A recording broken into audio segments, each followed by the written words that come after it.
एक बार महाराज सगर ने व्यापक यज्ञ किया। उस यज्ञ की रक्षा का भार उनके पौत्र अंशुमान ने संभाला। इंद्र ने सगर के यज्ञीय अश्व का अपहरण कर लिया। यह यज्ञ के लिए विघ्न था। परिणामतः अंशुमान ने सगर की 60,000 प्रजा लेकर अश्व को खोजना शुरू कर दिया। सारा भूमंडल खोज लिया पर अश्व नहीं मिला।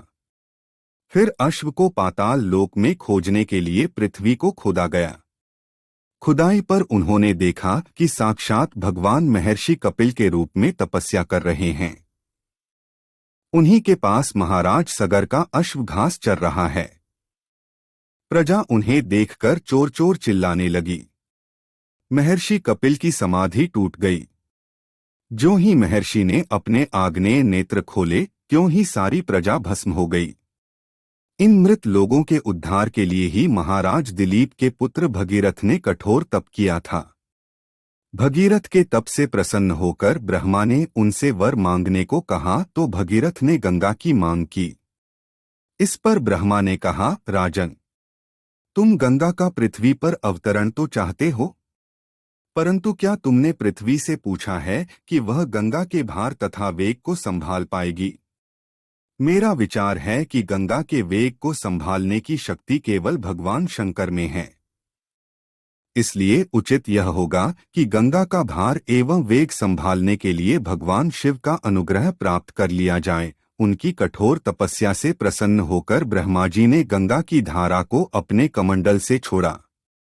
तब भगवान शिव ने गंगा की धारा को अपनी जटाओं में समेटकर जटाएं बांध लीं। इसका परिणाम यह हुआ कि गंगा को जटाओं से बाहर निकलने का पथ नहीं मिल सका। अब महाराज भगीरथ को और भी अधिक चिंता हुई। उन्होंने एक बार फिर भगवान शिव की आराधना में घोर तप शुरू किया।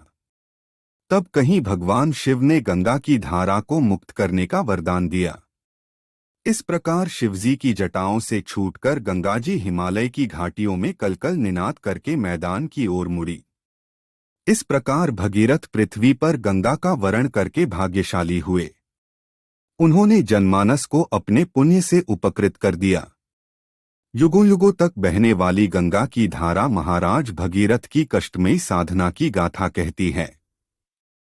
गंगा प्राणी मात्र को जीवनदान ही नहीं देती, मुक्ति भी देती है। इसी कारण भारत तथा विदेशों तक में गंगा की महिमा गाई जाती है।